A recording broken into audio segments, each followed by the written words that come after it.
Welcome back. We're talking now with Kendal Dunkelberg from the Mississippi University for Women, here to tell us about the Eudora Welty Writers Symposium and Gala, which is coming up. Good morning, Kendal. Thanks for being here. Good morning.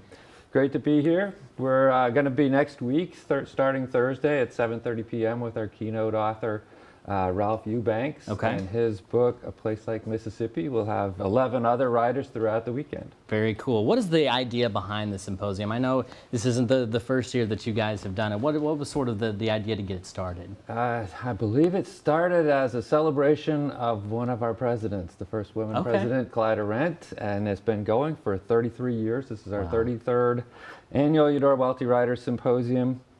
We each year bring a dozen writers, Southern writers, to our campus, except for last year when we were all virtual. Sure. But Yeah. we're glad to be coming back together on campus this year. Our theme is all they saw was at the point of coming together. Mm-hmm. And so we were hoping, optimistic, that we'd be able to bring our writers to campus, and as it turned out, we're able to do so this year. I'm glad that it worked out like that. How do you go about selecting writers for this event? I know you mentioned that they're all from the South or generally this area. That's a big factor. You know, we have a number of local writers this year. Thomas Richardson, who went through our MFA program at the W and also taught at New Hope High School, will be launching reading from his debut poetry collection on Saturday morning.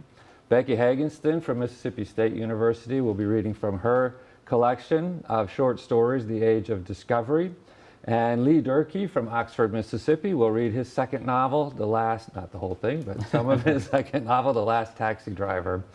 So we have both local people and people from around the state, and then we reach out to the region.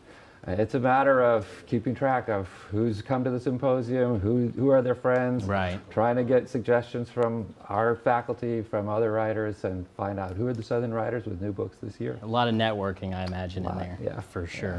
What time does everything start, or do people need to get tickets ahead of time? How does that work? So we are asking this year, because of COVID, that people RSVP. Okay. People can go to muw.edu/Welty.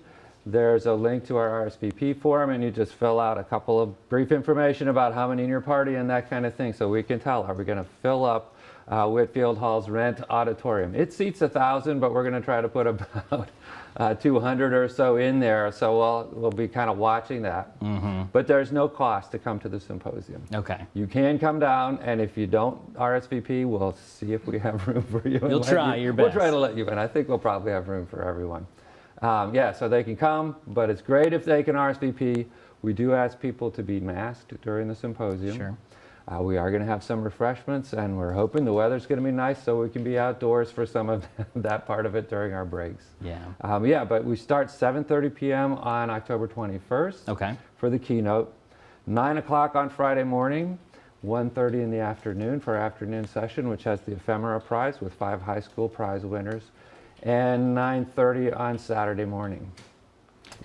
No, go ahead. There's also the Welty Gala, which is a fundraiser, and for that you need tickets, and you need to talk to the MUW Foundation. I don't handle any of that, but that's Friday evening starting at 7 p.m. Okay. Who would benefit most from the symposium, do you feel like? Is it students? Is it people wanting to be writers? What are your thoughts on that?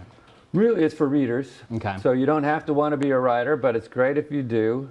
There's time for Q&A, so time to be able to ask all these writers, how do they write, when do they write, how do they get their work published, and all that kind of good thing as well. A lot of interesting stuff. Kendal, thanks so much for being here this morning. Great to have you. All right, we'll be right back.